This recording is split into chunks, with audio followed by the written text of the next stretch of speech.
नमस्कार, आज तक देख रहे हैं आप, साथ आपके मैं हूं अर्पिता और मेरे साथ इस वक्त आप वो टीम देख रहे हैं जिसकी कोशिश ये थी कि आपके घर में रहने वाली हर महिला सुरक्षित हो जब वो सड़कों पर हो। ये कोशिश इसके लिए कि वो पड़ताल हो सके जिससे ये पता चले कि स्थिति सड़क पर, ग्राउंड पर क्या है। रात में अगर लड़की घर से बाहर निकल रही तो क्या वो सुरक्षित है। इन सब ग्राउंड पर हमने पड़ताल की, एक एक रिपोर्ट हम आपके सामने रखेंगे। हमारे साथ आप देख रहे हैं 9 रिपोर्टर। रात में 12 बजे से 4 बजे तक हम अलग अलग एरिया में गए हैं, वहां जाकर हमने ग्राउंड रिपोर्ट तैयार की है, जिसको देखकर यकीन मानिए आपके होश उड़ जाएंगे और आप ये सोचने के लिए एक बार फिर से मजबूर हो जाएंगे कि कितनी महफूज हैं बेटियां। इस सीरीज का तीसरा भाग लेकर हम हाजिर हुए हैं।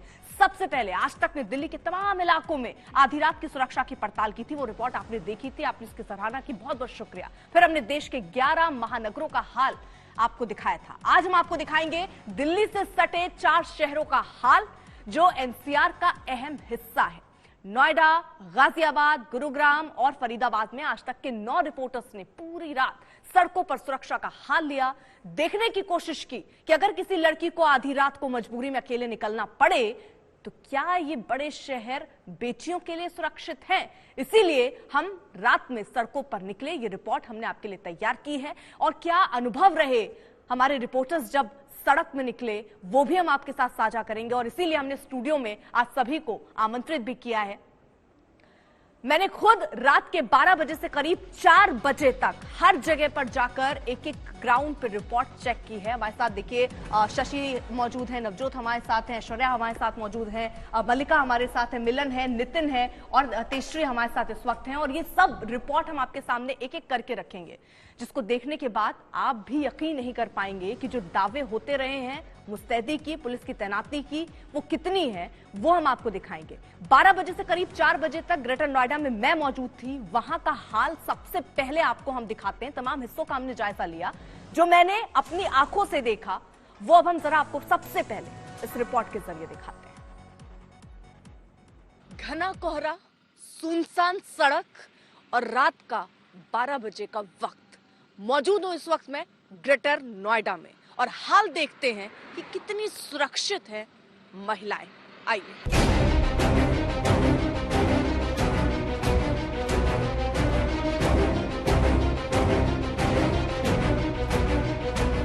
जैसा कि आप अगर देख पाएं, इस समय दोनों ही पुलिस वाले जो है वो अंदर गाड़ी में सो रहे हैं। इनके पास मैं यहाँ से खड़ी होकर ये दिखा दूं आपको, 2 पुलिस वाले हैं, गौतम बुद्ध नगर पुलिस लिखा हुआ है और ये दोनों ही सो रहे हैं। अब चलिए जरा इनसे मदद की बात करते हैं और देखते हैं कि ये क्या मदद करते हैं मेरी। सर यहाँ पर कोई गाड़ी नहीं मिल रही है मुझे। कहाँ जाना है आपको? मुझे नोएडा 137। ओला कर लो ना। ओला सर मैंने बुक की, वहाँ पे 2-4 लड़के खड़े हैं, बड़ी बदतमीजी से बात कर रहे थे, इसलिए मैं सर इधर। जी कहाँ पर कर रहे थे? सर वो मेट्रो के नीचे खड़ी थी मैं, तो मैं फिर यहाँ पे आपकी गाड़ी देख के बस यही सेफ्टी के लिए खड़ी हो गई कि आप ओला यहाँ पे मंगा लो। हाँ ओला यहाँ पे मंगा लो ओला। सर आप उनको कुछ डांट देते कम से कम। कहाँ पे खड़े हैं? सर वो मेट्रो के नीचे 4-6 लड़के थे, वो ऐसा लग रहा था दारू पिए हुए हैं। नहीं सर, वो अभी और लड़कियां नीचे आएंगी, छेड़ेंगे उनको। आप लोग एक्शन नहीं लेते, इसीलिए सर उनकी हिम्मत इतनी बढ़ जाती है। अब नाइट में तुम 12 बजे तुम रात के 12 बजे पता कहाँ जा रहे हैं बताइए। सर अब कभी कभी फंस जाते हैं सर हम लोग भी। रूम से तो बैठो नहीं तुम्हें।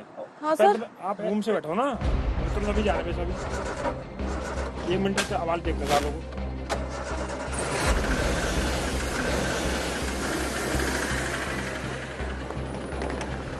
सवाल महिलाओं की सुरक्षा का हो, लड़कियों की सुरक्षा का हो, तो ये भी सुनिश्चित कर लेना चाहिए कि किस तरीके की तैयारी पुलिस की रहती है। आइए जरा आपको हम दिखाएं ये किस तरीके से सर काम करता है, आपको कैसे इसकी जानकारी मिलती है कि कहां पर क्या घट रहा है।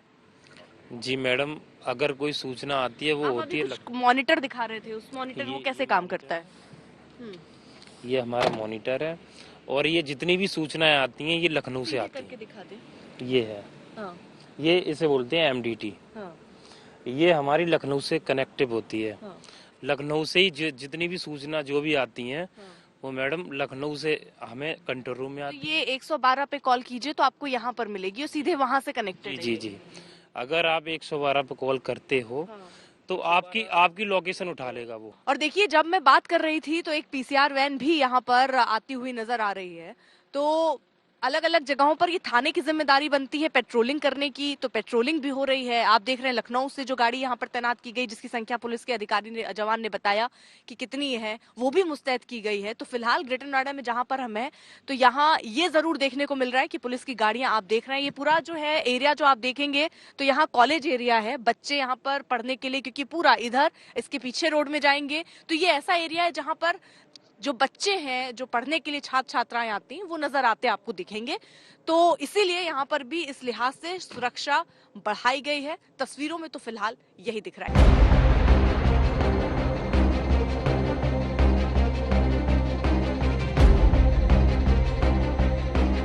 भैया कैब बुलाइए, आ रही है क्या? नथिंग, पता नहीं। अब मैं तो 1 घंटे हो गए यार इंतजार कर रही हूँ। You can say me. नहीं ठीक है, गाड़ी का इंतजार कर रही हूँ, आ जाएगी। Correct. See my card. Bihar state bar council, कौन है आप? एडवोकेट? Correct. हाँ, I am an advocate. नहीं, बस वो 1 घंटे हो गए, वो एक कोई लेने आने वाला था, वो आया नहीं अभी तक, तो बस इंतजार कर रही हूँ। लेकिन वो एरिया अजीब सा है यहाँ पर। If you have any problem, you can नहीं say. नहीं, अब आ जाएगा बोल रहे। हेलो, कितना टाइम और लगेगा? नहीं नहीं, ऐसे ही कोई हेल्प के लिए पूछ रहा है। ठीक है। It's okay. Correct. अरे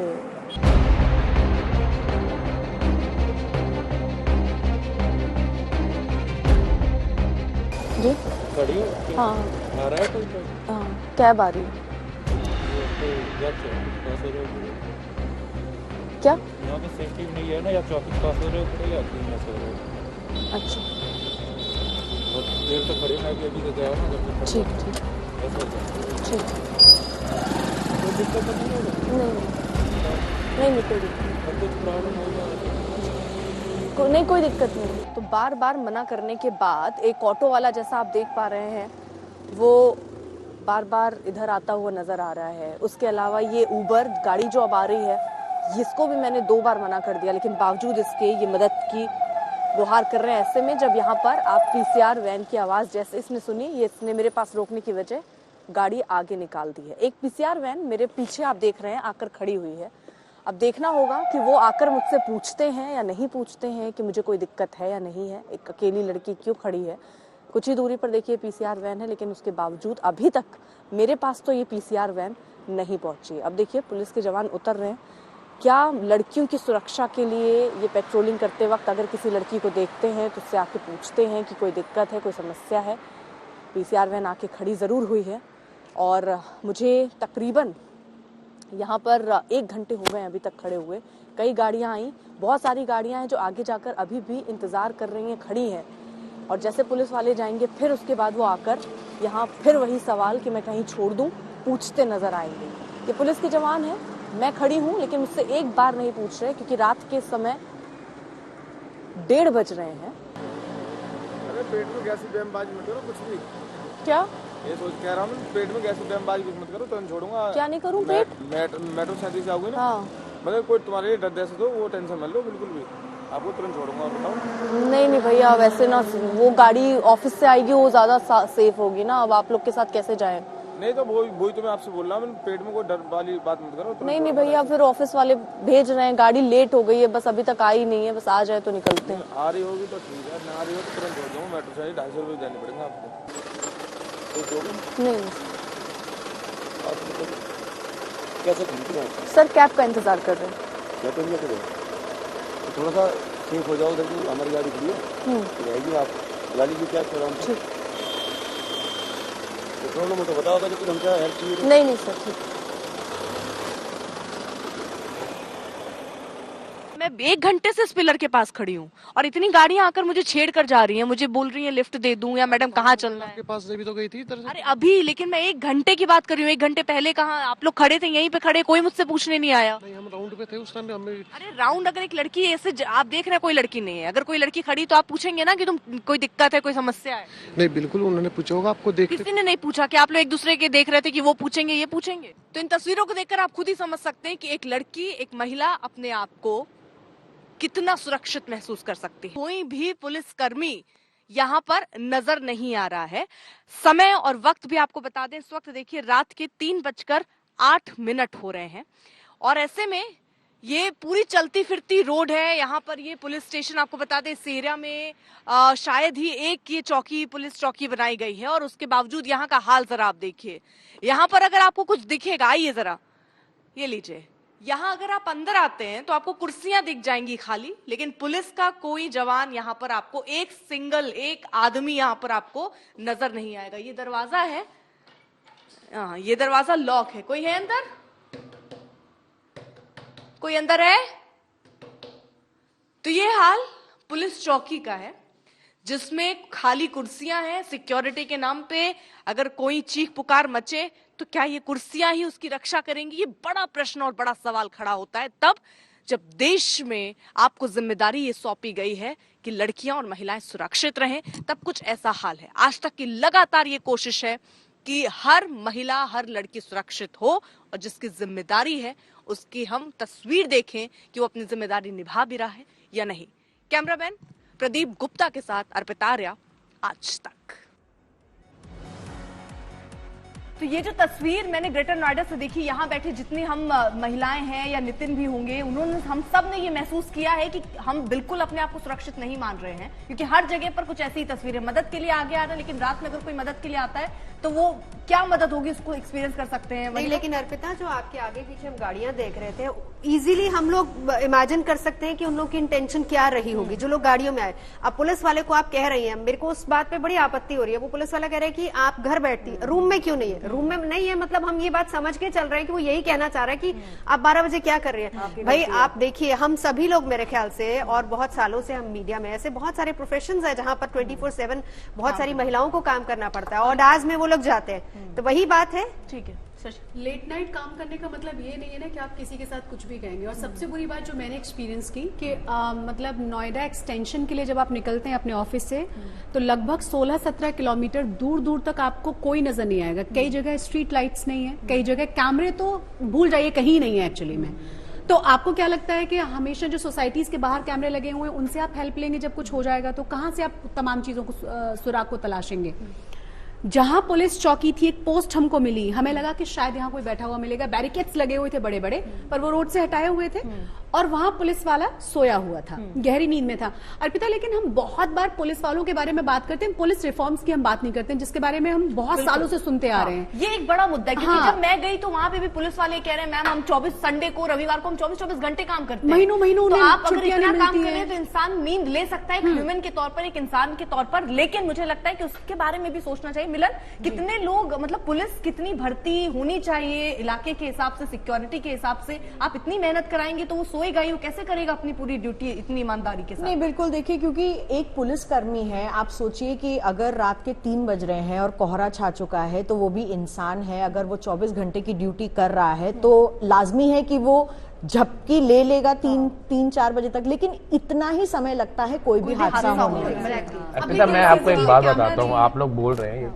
असल में जो ग्राउंड जमीनी हकीकत क्या है, जो रात को ड्यूटी करते हैं, जो लोग नाइट पेट्रोलिंग में होते हैं, पुलिस इतनी प्रोफेशनल नहीं है। इसीलिए पुलिस रिफॉर्म्स की नितिन हम बात नहीं, और पुलिस रिफॉर्म बाद में आएगा। जो पुलिस यहाँ पर जो आसपास जो सेंसिटिव है, जेंडर सेंसिटाइजेशन नहीं है। पुलिस वाले थे वो भी मेरे बार मैंने कहा कि लड़के वहां पर हैं तो आप, वो ये कह रहे हैं कि तुम सिक्योर हो जाओ, वो लड़के बदमाशी कर रहे हैं, करने दो। आपका काम है कि अगर किसी एरिया में आपको लगता है कि वहां पर ऐसे तत्व हैं जो आगे भी दिक्कत पहुंचा सकते हैं, तो आपको पहले जाके उनको रोकना चाहिए। लेकिन आप क्या कह रहे हैं, यहीं खड़ी हो जाओ, यहीं कैब बुला लो, उधर मत जाओ। अरे ठीक है, उन लड़कों को छोड़ दो। अरे उन लड़कों को क्यों छोड़ दो? आपको पहले उनको पकड़ना चाहिए। मैंने कोई क्राइम नहीं किया, मैं बता रही हूँ वो लड़का क्राइम कर रहे हैं, आप अपनी शिकायत लेकर उनके पास जाते हैं, तब भी वो उस पर एक्शन देखिए, एनसीआर में प्रिवेंटिव मेजर्स के नाम पर नील बटा नील है। पुलिस जैसे आप गई जिप्सी पर, उसको जीप के अंदर नहीं बैठना चाहिए, ऑन पेट्रोलिंग, उसको बाहर बैठ देखना चाहिए, वॉचफुल रहना चाहिए कि कहाँ क्या हो रहा है। और जो चीज साथ रहती है वो है डंडा, एक डंडा। ये हमने कई चेक पोस्ट पर भी देखा कि बैरिकेडिंग जो भी लगी हुई थी उनके हाथ में सिर्फ डंडा। और देखिए ये सब जो आपने अपनी आंखों और अपने कैमरों से देखी है वो सब हम रिपोर्ट के जरिए भी दिखा ही रहे हैं। नोएडा का एक अहम हिस्सा, आपको नोएडा एक्सटेंशन अब लिए चलते हैं। नया बसा ये इलाका है जहां बड़ी तादाद में नौकरी पेशा लोग रहते हैं। शशि शर्मा जो यहां मौजूद भी हैं, वो कल पूरी रात नोएडा एक्सटेंशन के अलग अलग इलाकों में घूमी है, जानने की कोशिश की है कि वहां की सुरक्षा कैसी है। अब जरा ये रिपोर्ट देखिए।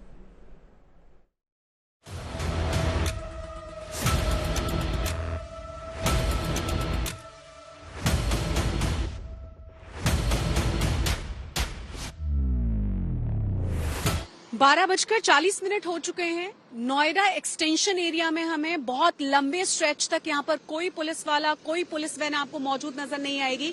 ये जो ट्रक मेरे बगल से अभी निकल रहा है, ये भाई साहब पिछले 15 मिनट से ही आसपास मंडरा रहे हैं। 2-3 बार इन्होंने रास्ता हमसे पूछा है, क्योंकि हमें रास्ता नहीं पता तो हमने उनको जवाब नहीं दिया। लेकिन सवाल फिर से वही है कि लड़कियां कितना सुरक्षित महसूस करती हैं, ये हम आपको दिखाने की कोशिश करेंगे, क्योंकि लगातार दावा ये किया जाता है कि दिल्ली एनसीआर पूरी तरह से सुरक्षित है और यहाँ डरने की किसी को जरूरत नहीं है। सबसे ज्यादा मुश्किलें उन लोगों को आती हैं या उन लड़कियों को आती हैं जो देर रात काम करके घर लौटती हैं, चाहे वो मेरे जैसे कोई जर्नलिस्ट हो जो देर रात अपने ऑफिस से लौट रही है घर, या फिर किसी और सेक्टर में काम करने वाली लड़कियां। दिखाएंगे आज आपको।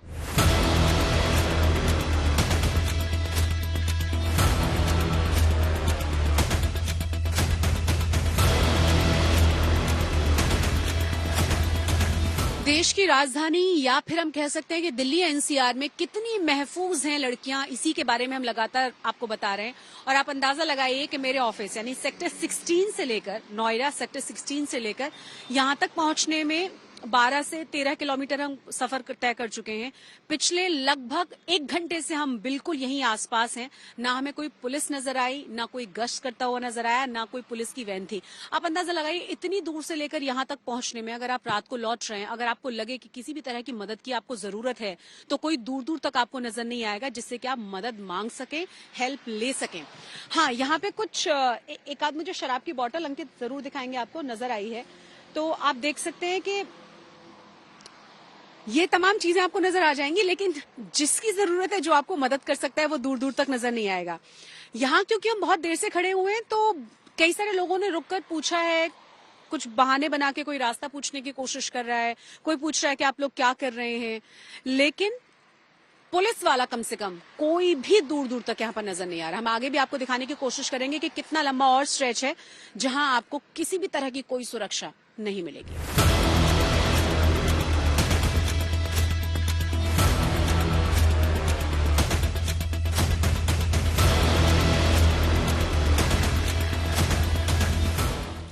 तो नोएडा से लेकर लगभग 18 किलोमीटर हम आगे आ चुके हैं नोएडा एक्सटेंशन की तरफ। और आपको बता दें कि लाखों लाख लोग यहाँ पर रहते हैं, बहुत सारी सोसाइटीज हैं।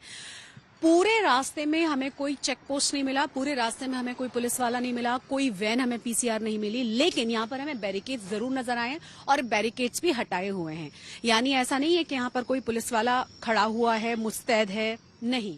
एक और जो बहुत अजीब सी चीज हमें देखने को मिली है, जो हमें उम्मीद थी कि ऐसा ही होने वाला है, जरा देखिए, यहाँ पर एक चेक पोस्ट है और ये चेक पोस्ट हमने समझने की कोशिश की कि क्या यहाँ पर कोई रात के समय मौजूद है, मतलब कोई तैनात है, किसी की यहाँ पे ड्यूटी है कि नहीं है। ये पुलिस चेक पोस्ट है, थाना बिसरख लगता है ये। और जरा देखिए अंदर की तस्वीर, आप देखिए। तो इस तरीके से हम समझ सकते हैं कि हमारी जो पुलिस है वो पूरी तरह से मुस्तैद है और हमारी यानी महिलाओं की सुरक्षा में दिन रात लगी हुई है और चौकस है पूरी तरह से। अंदाजा लगाइए जरा।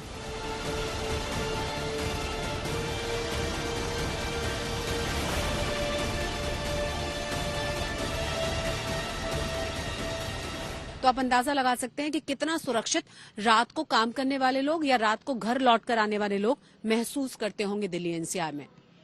कैमरामैन अंकित के साथ शशि तुषार शर्मा, नोएडा एक्सटेंशन, आज तक। तो शशि, आपकी ये रिपोर्ट देखकर लग रहा है कि वहां पर पुलिस की तैनाती, या मैंने क्योंकि ये जो ग्रेटर नोएडा का ये पूरा स्ट्रेच कवर किया 14 किलोमीटर ऑलमोस्ट, एक भी पीसीआर वैन मुझे दौड़ती हुई नजर नहीं आई। आपने एक्सपीरियंस किया था? अब सोचिए, लगभग हम 4:30 बजे तक वहां थे, हमें एक बार भी कोई पीसीआर वैन नजर नहीं आई, कोई पुलिस वाला नजर नहीं आया। एक चेक पोस्ट नजर आई जहां हमें उम्मीद थी कि शायद कोई वहां पे अटेंटिवली होगा, लेकिन वो शख्स भी सोया हुआ था। सवाल अब ये, जो हम जिस मेंटालिटी की बात कर रहे हैं, जो लोग आके आपसे रास्ते में बात करते हैं, छेड़ना चाहते हैं, पूछना चाहते हैं, जेंडर सेंसिटिविटी की हमने बात की नितिन।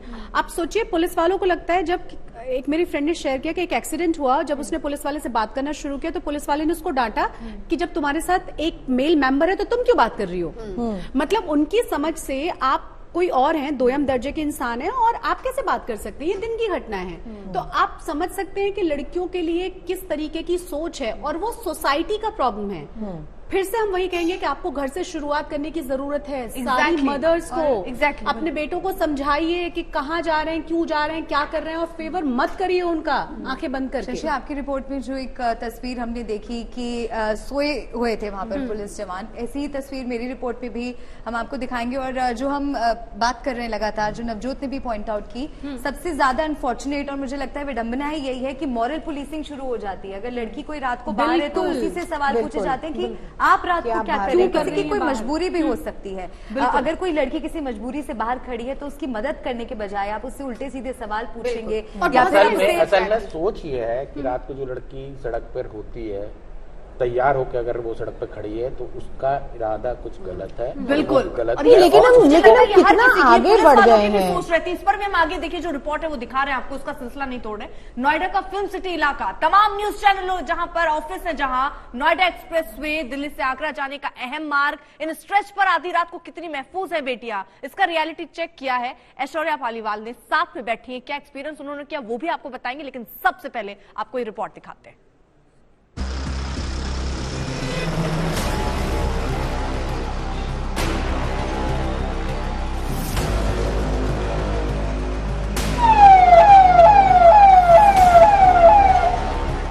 बारह बज के 55 मिनट हो चुके हैं। समय दिखाना आपको इसीलिए जरूरी है ताकि आप समझ सके कि जो हम कहानी आपको बता रहे हैं उसके पीछे का मकसद क्या है। मकसद ये है कि क्या नोएडा, जो कि दिल्ली से जुड़ा हुआ है और कहा जाता है कि एक बड़ा शहर है, ये एक ट्विन सिटी कहा जाता है इसको, क्या इस शहर के अंदर महिलाएं रात के समय सुरक्षित है? लगभग 1 बज चुका है और मैं एक बड़ी चौकी के सामने खड़ी हूँ। यहाँ पर रात के समय सिर्फ 2 ही पुलिसकर्मी होते हैं और हमें जो समझ में आता है, थोड़ी देर पहले पुलिसकर्मी यहाँ से एक राउंड के लिए निकल चुके हैं। लेकिन इसका मतलब है कि ये जो इलाका है, यानी कि ये जो पुलिस चौकी है, इसके आसपास अगर कोई दुर्घटना घट जाती है तो आपको कोई पुलिस वाला इस चौकी के अंदर हो सकता है ना मिले। और ये थोड़ी डराने वाली बात है, चौंकाने वाली बात है। ये जो चौराहा आपको हम दिखा रहे हैं, ये काफी बड़ा चौराहा है। ये सेक्टर 39 का चौराहा है और ये चौराहा इस समय रात के 1 बजे काफी सुनसान पड़ा है। अंदर जाके देखेंगे, कोशिश करेंगे कि क्या ऐसा है कि यहाँ कहीं सीसीटीवी कैमरा लगा है। जो हमें नजर आता है, हमें यहाँ पे सीसीटीवी कैमरा कहीं भी नजर नहीं आ रहा है और जो दरवाजे हैं वो इस समय बंद हैं। दिन के समय यहाँ पे शायद काफी पुलिसकर्मी रहते हैं, लेकिन रात के समय अगर पेट्रोलिंग पे पुलिसकर्मी निकल जाएं तो यहाँ पे लोगों की मदद करने के लिए, अगर आपकी गाड़ी मानिए इस चौराहे पे ही खड़ी अगर खराब हो जाती है या कुछ दुर्घटना आसपास हो जाती है तो फिर कोई भी जना यहाँ पर आपकी मदद करने के लिए नहीं आएगा।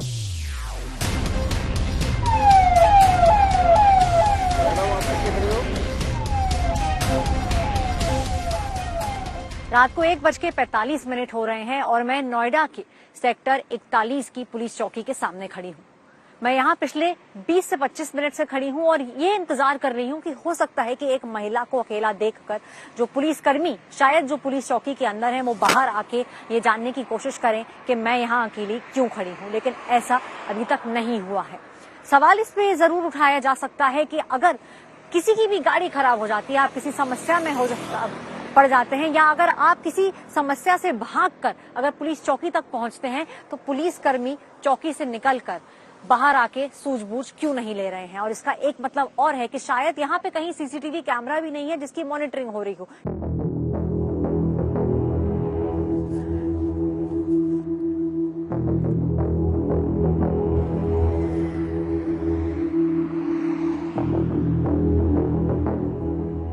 रात के 2:40 हैं और हम फिल्म सिटी जैसे इलाके से अब निकल रहे हैं।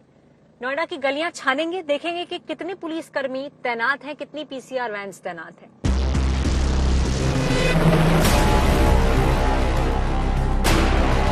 अभी तक भी हमें ना तो बाइकों पर और ना ही कोई पुलिस की पीसीआर वैन अभी दूर दूर तक भी नजर आई है। ऐसा लग रहा है दूर से अभी कि शायद ये एक पुलिस की गाड़ी है, लेकिन थोड़ा सा पास जाके देखेंगे कि क्या ये कोई पीसीआर वैन है पुलिस की। पुलिस की गाड़ी हमें अब नजर आई है, 112 नंबर। हम इसे समय एक्सप्रेस वे पे हैं और वो जो एक पेट्रोलिंग गाड़ी हमें दिखी थी उसके अलावा अभी हमें यहाँ पर कोई और गाड़ी नजर नहीं आ रही है। और कोशिश करेंगे अब हम ये कि धीरे धीरे करके लेफ्ट लेंगे। मानिए अगर आपकी गाड़ी खराब हो जाती है या आप किसी ऐसी गाड़ी में हैं जिससे आप उतरना चाहते हैं, कितना आसान होगा आपके लिए गाड़ी से उतरना। क्या पुलिस आपकी मदद के लिए या कोई भी आपकी मदद के लिए आएगा अगर गाड़ी साइड में लगी है? तो यही देखेंगे। गाड़ी एक साइड में खड़ी है एक्सप्रेसवे के, हाईवे के, और उसके ब्लिंकर्स ऑन है। अब ये देखने का हम इंतजार करेंगे कि कौन आता है मदद के लिए, कोई आता भी है या नहीं।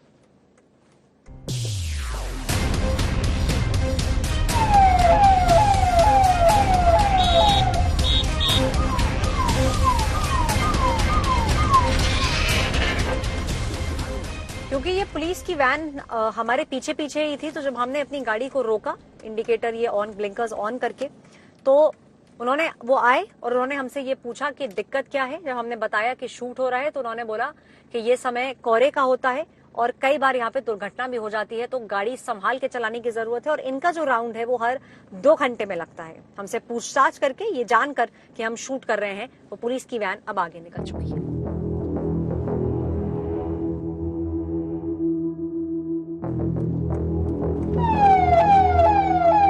अगर रात भर का आपको मैं बताऊं कि लगभग 12:30 बजे हमने ये शुरुआत की थी और अब 3 बज रहे हैं। जो समय जो रहा उसमें यही पता चला कि कुछ ऐसे इलाके हैं जहां पर लाइटिंग बहुत अच्छी है, कुछ ऐसे इलाके हैं जहां पर पुलिस की पेट्रोलिंग लगातार चल रही है, लेकिन कुछ इलाके हैं जहां पे अगर आप खड़े रहेंगे तो लोग आपसे आके ये जरूर पूछेंगे कि आपको कहीं जाना है या नहीं जाना। और ऐसा भी हो सकता है कि आप किसी पुलिस बूथ के सामने खड़े हो और वहां पर कोई टैक्सी या कोई गाड़ी आके बहुत पास रुके और काफी देर तक आपके खड़े रहने के बावजूद भी वहां से पुलिसकर्मी निकलकर बाहर ना आए। कैमरा पर्सन संजय कुमार के साथ ऐश्वर्या पालीवाल, 5 तक। तो ये पूरी रिपोर्ट देखकर आप अंदाजा लगा चुके होंगे कि क्या स्थिति पुलिस की है। वो पुलिस के जवान जिनको पूरी जिम्मेदारी आप देते हैं कि लड़कियां सुरक्षित रहें, लेकिन वो खुद सोते हुए या फिर नदारत नजर आते हैं। ऐश्वर्या, आपने तो ये एक्सपीरियंस किया, आप दिल्ली में भी गई थी, आप यहाँ पर भी पहुंची, हर जगह हो सकता है दिल्ली नोएडा अलग अलग जगह जरूर है, लेकिन पुलिस की स्थिति वैसी की वैसी। देखिए, सबसे बड़ा जो एक मुझे नजर आया वो ये था कि सारा जो खेल है ना वो समय का है। हो सकता है 1 बजे आपकी गाड़ी खराब हो तो कोई पीसीआर वैन पीछे से आ जाए, लेकिन वही अगर 1:30 बजे आपकी गाड़ी खराब होगी तो आपको 2 घंटा इंतजार करना पड़ेगा, क्योंकि 2 घंटे का टाइम है। वो उनका जो राउंड है उसका टाइम होता है और ज्यादातर अगर उस बीच में आपने पूछा कि 2 घंटे कॉल होता है, पीसीआर को कॉल भी तो किया जा सकता है, लेकिन अगर आप बाई चांस एक ऐसी जगह आप सोचिए, आप ऑफिस से निकले, किसी वजह से आपका फोन डिस्चार्ज हो गया, किसी भी वजह से हो गया, अब आप खड़े हैं वहां पे और ये जो टाइम है ना ये कोहरे का टाइम था। ज्यादातर घटनाएं इसी समय पे घटती हैं। आप एक्सप्रेसवे पे चल रहे हैं, वो मेन एक्सप्रेसवे है, नोएडा को ज्वाइन करता है लखनऊ से, आगरा से, आपको लगेगा कि हो सकता है यहाँ पे उनका जो फ्रीक्वेंसी है वो बहुत ज्यादा होगा। उसने मुझे खुद बोला, मैडम हम हर 2 घंटे के अंदर राउंड लगाते हैं। अब उस 40-45 मिनट में कुछ हुआ तो क्या होगा? टाइम होता है ना, जो क्रूशियल टाइम होता है वो 2 से 5 के बीच का होता है, जिसमें सबसे ज्यादा वारदातें होती है। जितनी भी स्टैंडिंग ऑर्डर से जो भी ब्रीफिंग होती है ऑफिसर्स को, जो लोअर स्टाफ को, वो होती है कि 2 से 5 के बीच में आपको round the clock on to रहना है और डार्क स्पॉट्स सारे चेक करने हैं। उनको डार्क स्पॉट्स को पहले सेंसिटाइज करना है, सिक्योर करना है, उसके बाद मेन। और क्योंकि अब आप देखिए नोएडा, दिल्ली, गुड़गांव बहुत बड़ा इलाका है, बहुत सारे डार्क स्पॉट है, बहुत सारी अबेंडेंट लैंड है, और फिर पुलिस का ऊपर प्रोफेशनलिज्म, बहुत सारी चीजें मिलाकर अगर आप स्थिति को देखें, और जेंडर सेंसिटाइजेशन किस तरीके से यहाँ रात को अगर कोई लड़की सड़क पर आ जाती है तो किस तरीके से, तो सब चीजों को अगर कुल मिला के देखा जाए तो रात की स्थिति पैथेटिक बहुत खराब है। लेकिन मेरा सवाल फिर से वही, ऐश्वर्या आपको कहीं वहाँ पे सीसीटीवी कोई कैमरा नजर आ रहा है? नहीं, क्योंकि एक बहुत बड़ी हेल्प हो सकती है अगर चारों तरफ सीसीटीवी कैमरे। आपने देखा है कई बार डर लगता है लोगों को, स्पीड में भी हम देखते हैं ना ड्राइव करते हुए कि यहाँ कैमरे हैं तो आपको कैसे चलना है, तो अगर कैमरे रहेंगे तो एक बहुत बड़ी हेल्प हो सकती है। आपको कहीं कैमरा नजर आया दूर दूर तक वहाँ पे? कैमरा नजर नहीं आया। दूसरी बात जो मेरे साथ हुई, जब मैं एक पुलिस चौकी के सामने खड़ी थी, एक टैक्सी आके मुझसे मुश्किल से 20 मीटर दूर आके रुक गई और वो वहाँ कम से कम 15 मिनट खड़ा रहा, जब तक कि मेरी गाड़ी से एक ब्लिंक नहीं आया। तब उसको लगा कि नहीं इस लड़की के साथ कोई है आसपास, उसके बाद उसने अपनी गाड़ी आगे बढ़ाई। मेरे साथ तो कैमरा मैन, ठीक है। अब जल्दी से मल्लिका आपका भी एक्सपीरियंस मैं जानना चाहूंगी, क्योंकि अब आपकी रिपोर्ट भी दिखा देते हैं। आपने क्या एक्सपीरियंस किया? नोएडा की बात हमने कर ली है और अब हम गुरुग्राम की भी बात करेंगे। गुरुग्राम जो कि एक इंडस्ट्रियल हब माना जाता है, प्लांट सिटीज में से एक है। वहां पर जब मैं रात को मौजूद थी और गुरुग्राम में सिर्फ बड़े बड़े ऑफिसेज नहीं है, वहां पर साइबर हब जैसी जगह है जहाँ पे बहुत सारे रेस्टोरेंट्स हैं, जहाँ पे लोग पार्टी करने भी जाते हैं। मेरा एक्सपीरियंस इस रिपोर्ट के जरिए अर्पिता। हाँ ठीक है, ये रिपोर्ट दिखा दर्शकों।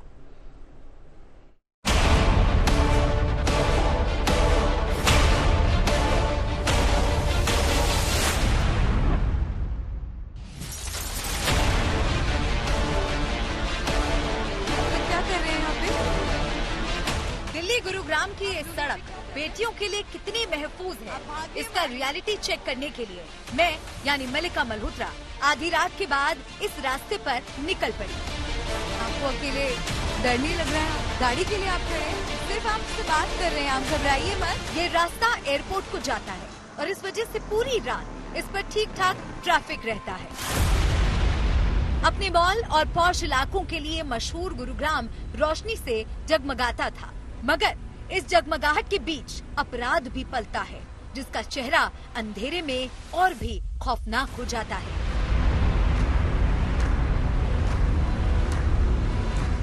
क्या है पुलिस की तैयारी? कितनी सुरक्षित है बेटियां? इसी की पड़ताल करने मैं निकल पड़ी। महिला सुरक्षा के दावों में कितना दम? गुरुग्राम देश का नंबर 2 IT हब, गुरुग्राम देश का नंबर 3 बैंकिंग हब, सुरक्षा के इंतजामों की पड़ताल। रात में गुरुग्राम में महिलाएं कितनी सुरक्षित? इस वक्त रात के 12:40 ये वक्त हो रहा है और मेरी मौजूदगी है गुरुग्राम में। गुरुग्राम जो कि national capital region of India यानी कि NCR का एक हिस्सा है। दिल्ली से अगर इसकी दूरी की बात करें तो साउथ वेस्ट से 30 किलोमीटर की दूरी पे गुरुग्राम की शुरुआत हो जाती है। जहां इस वक्त मैं खड़ी हूँ वहां पर आसपास आपको बहुत सारी रोशनी दिख रही होगी, बड़े बड़े दफ्तर दिख रहे होंगे, क्योंकि गुरुग्राम की अगर बात करें तो second largest information technology hub India का ये माना जाता है। साथ ही साथ 3rd लार्जेस्ट फाइनेंशियल और बैंकिंग हब भी इसे माना जाता है।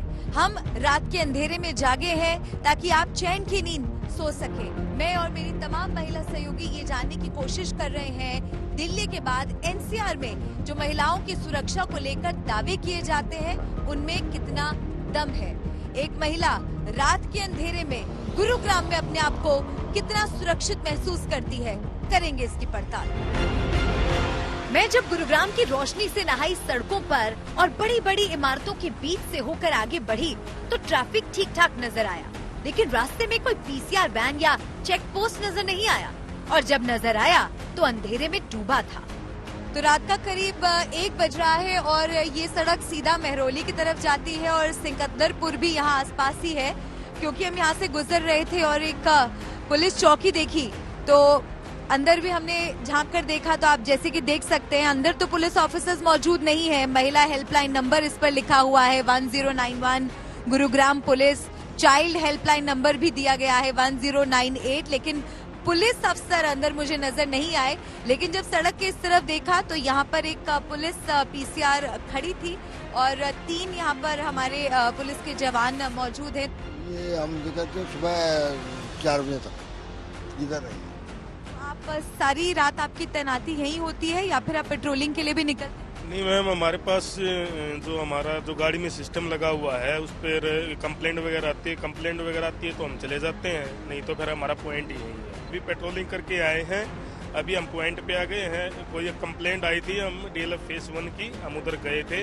वो कंप्लेंट हम कंप्लीट करके और फिर अपने पॉइंट पे आ गए 10 मिनट के अंदर अंदर पहुंचने का। तो हम 10 मिनट के अंदर अंदर 7 मिनट में 8 मिनट में ज़्यादा जल्दी से जल्दी हम पहुंचने की कोशिश करते हैं। यहाँ से हम जैसे ही साइबर हब मोड़ की ओर निकले तो सड़क किनारे 4 लड़कियाँ खड़ी मिली। आप लोग क्या कर रहे हैं यहाँ पे? इनमें से एक के हाथ में डंडा था। आप लोग यहाँ पे क्या कर रहे हैं? लेकिन हमें देखते ही ना जाने क्यों वो भागने लगी। आप भागिए मत। क्या कर रहे हैं आप लोग यहाँ? आप भागिए मत। ऐसा 1 या 2 बार नहीं हुआ, करीब 3 बार हमें महिलाएं सड़क किनारे मिली, लेकिन जब जब उन्होंने कैमरा देखा तो हमसे दूर चली गई। तो एक बहुत ही अजीब सा दृश्य था जो हमने देखा और हमारे कैमरे में भी कैद हुआ। जैसे कि आप अभी भी देख पा रहे होंगे, ये 4 लड़कियां हैं यहाँ पर जो कि न जाने यहाँ पर इन झाड़ियों में क्या कर रही थी। उनमें से 2 के हाथ में कुछ डंडे भी आपको नजर आ रहे होंगे और जैसे ही हमने इनसे पूछा कि आप लोग यहाँ क्या कर रहे हैं, तो आप देखिए किस तरह से ये हमसे बहुत दूर दौड़कर चली गई हैं। ये सेवा सुरक्षा सहयोग ये पुलिस बूथ है। अब अंदर कोई है या नहीं ये कहना बड़ा मुश्किल है, बाहर से देख पाना भी मुश्किल है। शायद कोई अफसर हो सकते हैं अंदर हो। अंदर एक पुलिस ऑफिसर नजर आ रहे हैं, शायद सो रहे हैं। शायद ये पुलिस ऑफिसर सो रहे हैं यहाँ पर अंदर, तो इन्हें जगाना इस वक्त तो ठीक नहीं होगा। अब ये ड्यूटी दे रहे हैं या ये अकेले अफसर हैं यहाँ पर? मैं एक बार उस तरह से भी देखने की कोशिश करती हूँ। शायद 2 पुलिस ऑफिसर्स अंदर मौजूद हैं जो कि इस वक्त सो रहे हैं। अब ये ऑन ड्यूटी है या नहीं, इस बात की पुष्टि तो हमारे लिए करना बहुत मुश्किल है। कुल मिलाकर गुरुग्राम में पूरी रात व्यस्त ट्रैफिक नजर आया। रोशनी के अच्छे इंतजाम है, PCR वैन अलग अलग इलाकों में तैनात दिखी, मगर हमने गौर किया कि पुलिस घटना के बाद ही एक्शन में आती है। PCR वैन पेट्रोलिंग करने के बजाय अपने पॉइंट पर खड़ी नजर आई। मलिका मल्होत्रा, गुरुग्राम, आज तक। तो दिल्ली NCR में पुलिस की कितनी तैनाती है, ये रिपोर्ट के जरिए आप देख और समझ दोनों रहे होंगे। मलिका, हमने देखा हर जगह तकरीबन यही है कि PCR वैन नहीं दिख रही है सड़क पर, पुलिस वाले सोते नजर आ रहे हैं। लेकिन आपकी रिपोर्ट में जो अलग दिख रहा है कि कुछ महिलाएं हैं जो वहां बैठी हुई थी झाड़ियों के पीछे, आपको देखकर भाग गई। कुछ सड़क पे खड़ी थी, जब आप उनसे पूछने गई तो वो भी भाग रही है। ये आप समझ पाई क्यों ऐसे? और ऐसा अर्पिता 1-2 बार नहीं 3 बार हुआ है। और मुझे लगता है कि सबसे ज्यादा डिस्टर्बिंग विजुअल्स जो रात को कल मैंने देखे वो यही थे कि 3 से 4 लड़कियां मैंने देखी और वो बहुत ही अजीब सी जगह में जहां पर सिर्फ झाड़ियां थी, वहां पर छिपकर बैठी हुई थी, ना जाने किससे छिप रही थी। हाथ में डंडा था। और जब मैं उनके पास गई पूछने के लिए, मेरा मकसद यही था कि मैं उनसे पूछूं कि आपको किसी मदद की जरूरत तो नहीं है, आप किससे डर रही हैं।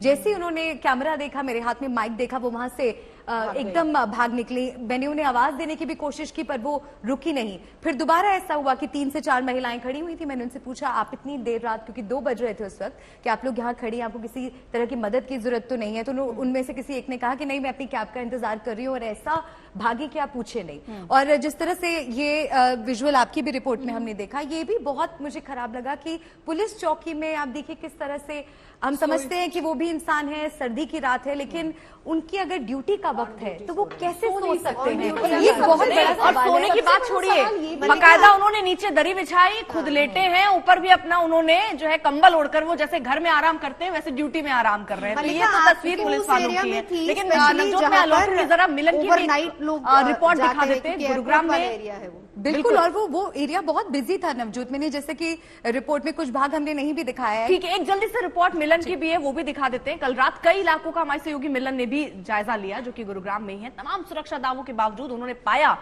कि लोग कहीं खुले में शराब पी रहे हैं तो कहीं पुलिस सहायता बूथ पर पुलिसकर्मी गहरी नींद में सो रहे हैं।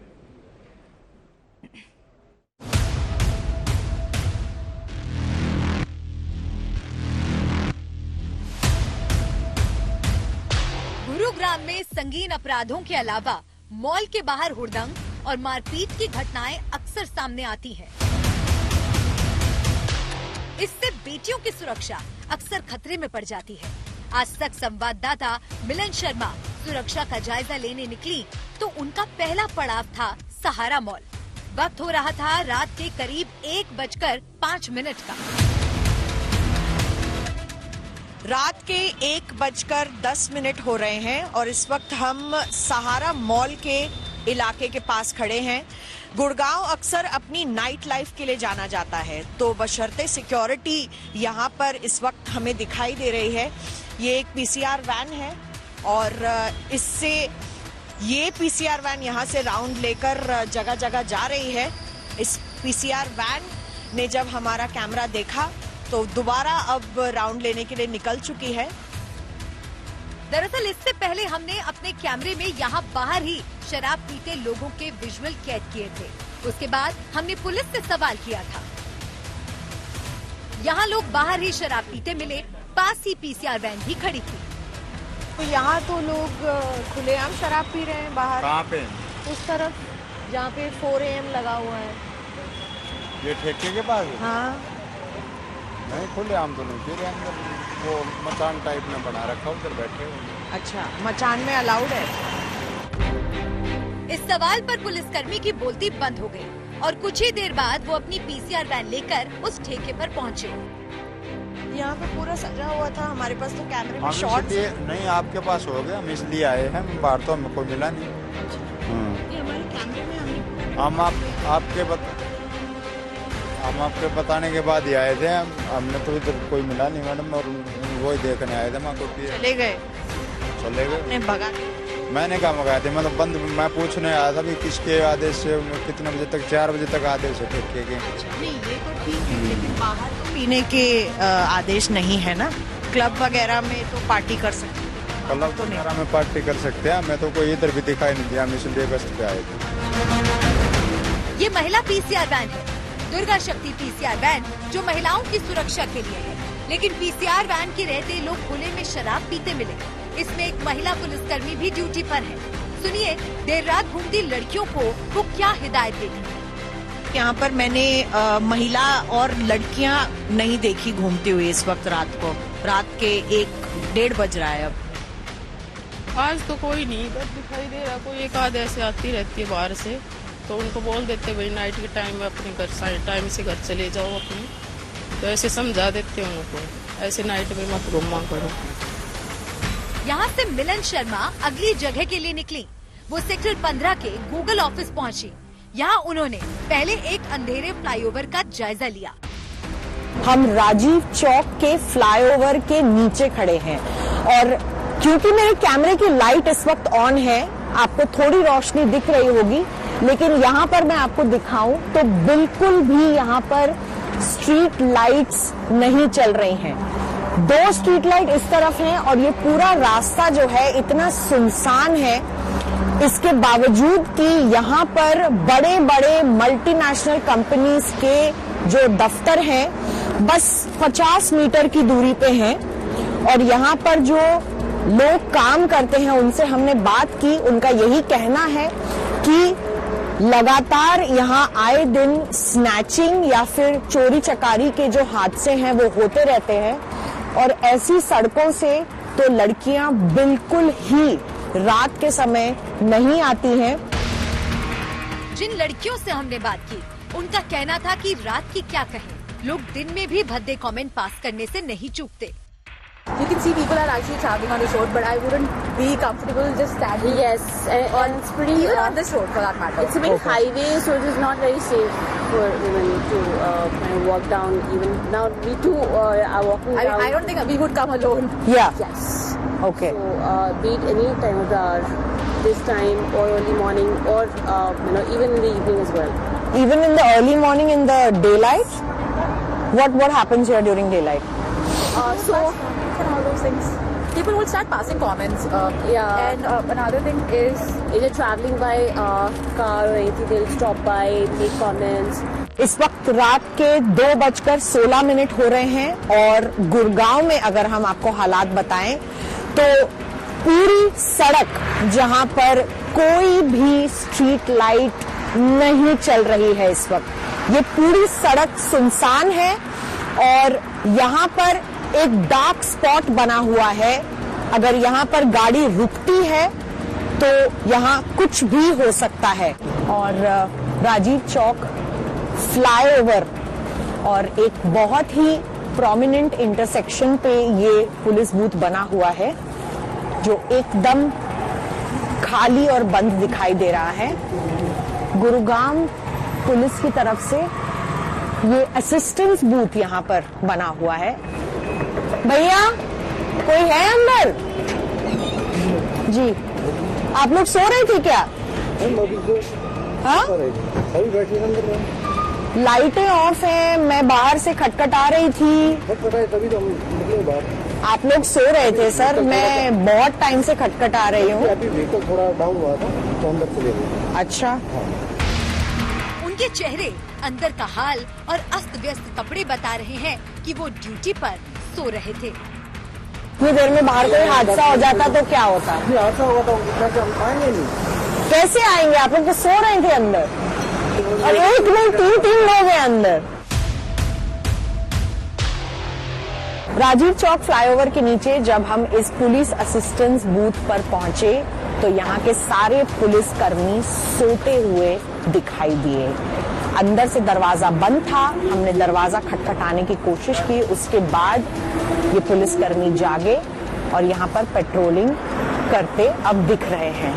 लेकिन सवाल ये है कि जब हम 10 मिनट तक दरवाजा पीटते रहे और यहाँ पर अगर कोई ऐसा हादसा हो जाता तो उसका जिम्मेदार कौन होता? पवन कुमार के साथ गुरुग्राम से मिलन शर्मा, आज तक। मिलन, जब आपकी रिपोर्ट देख रही थी, आप जब जहां दरवाजा खटखटा रही थी वहां ऊपर लिखा था सेवा, सुरक्षा और सहयोग, तो ना वहां सेवा दिख रही है, ना सुरक्षा दिख रही है, ना किसी तरीके का सहयोग दिख रहा है। वहां आपने पूछा कि कितनी बार वो निकल के पेट्रोलिंग करते हैं कि पूरी रात 8 घंटे की नींद लेते हैं?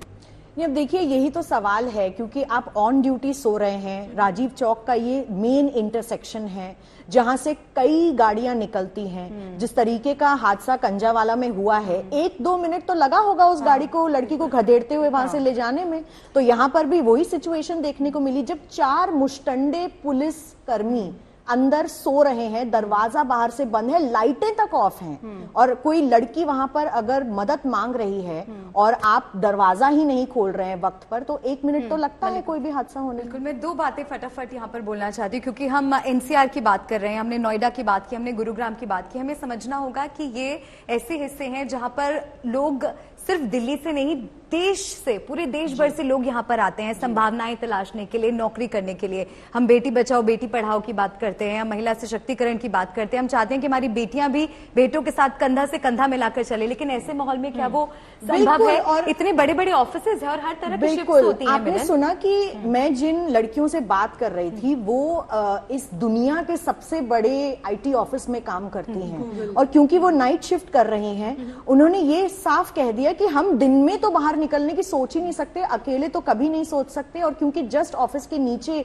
ये जो चाय की ठेली है वहां हम जा रहे हैं तो हम यहीं खड़े रहेंगे, इससे आगे कभी नहीं जाएंगे। गुरुग्राम का और एक जो लास्ट ठीक है, वो जल्दी से हम आगे कनेक्ट करेंगे, लेकिन गुरुग्राम की हमने तस्वीर देखी, ग्रेटर नोएडा की हमने तस्वीर देखी, जरा गाजियाबाद आपको लिए चलते हैं। दिल्ली से सटा NCR का यह अहम शहर है।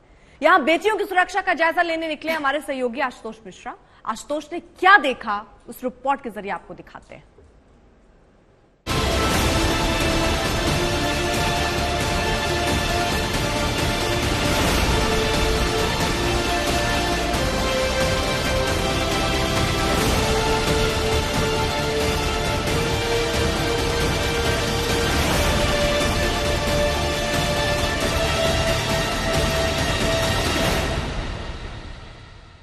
जब सड़कों पर अंधेरा होता है तो NCR में महिलाएं, हमारी बहन, हमारी बेटियां कितनी महफूज होती हैं, ये समझने जानने के लिए मैं आपको लेकर के आया हूं गाजियाबाद।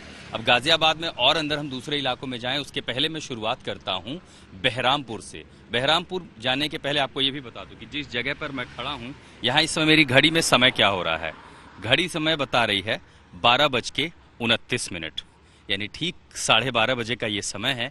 और इस समय मैं जहां हूं, ये बहरामपुर का इलाका इसलिए महत्वपूर्ण है क्योंकि जिस पर मैं खड़ा हूं ये दरअसल वो हाईवे है जो NH-24 को, यानी जो दिल्ली मेरठ हाईवे है उसको सीधे जोड़ता है ग्रेटर नोएडा से, और ग्रेटर नोएडा से आधे होते हुए ये रास्ता सीधे जुड़ता है आगरा यमुना एक्सप्रेसवे पर। अब इस पर आप देखिए कि गाड़ियों का सिलसिला भी लगातार है, सुबह से लेकर के रात तक। तड़के सुबह भी आपको गाड़ियों की मूवमेंट दिखेगी, लेकिन अंधेरा होने के बाद, देर रात के बाद ये मूवमेंट कम हो जाता है। इस सड़क पर एक ऐसी चीज परेशान करती है, वो है स्ट्रीट लाइट। अब यहां से लगभग ये पूरा जो 1-1.5 किलोमीटर का स्ट्रेच जहां तक मैंने अभी तक देखा है, अब इसी लाइन में देखिए आगे कम से कम 20 से 25 ऐसी स्ट्रीट लाइट जो मुझे नजर आती हैं जहां तक दूर गाड़ियां जा रही हैं। कोई भी स्ट्रीट लाइट नहीं जल रही है, और इसीलिए ऐसी जगहों को ही हम कहते हैं ब्लाइंड स्पॉट, क्योंकि यहां पर किसी की नजर ही नहीं पड़ती।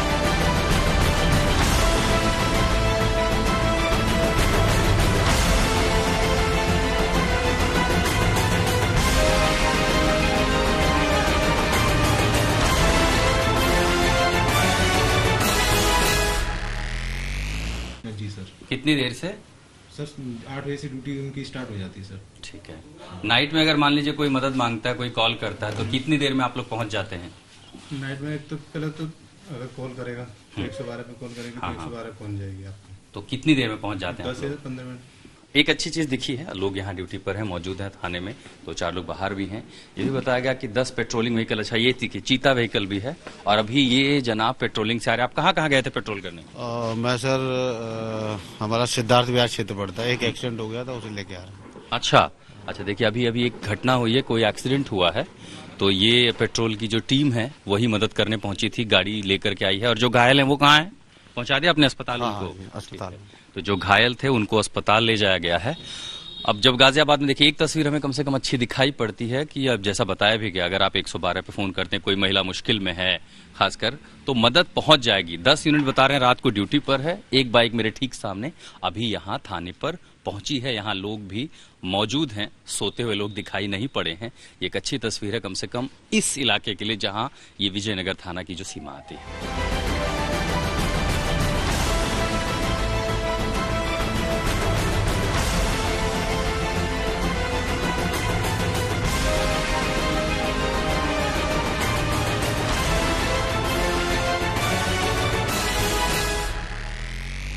रेलवे स्टेशन एक बड़ा पॉइंट होता है, 24 घंटे ट्रेनें आती हैं, और गाजियाबाद रेलवे स्टेशन भी, खासकर पूरब से आने वाली ट्रेनें यहाँ से गुजरती हैं। अलग अलग समय पर महिलाएं भी होती हैं, कुछ लोग हैं जो अपने शहरों को गई हैं, वो लड़कियां जो हॉस्टल में रहती हैं, पढ़ने जाती हैं, वो किसी भी समय पर आती हैं।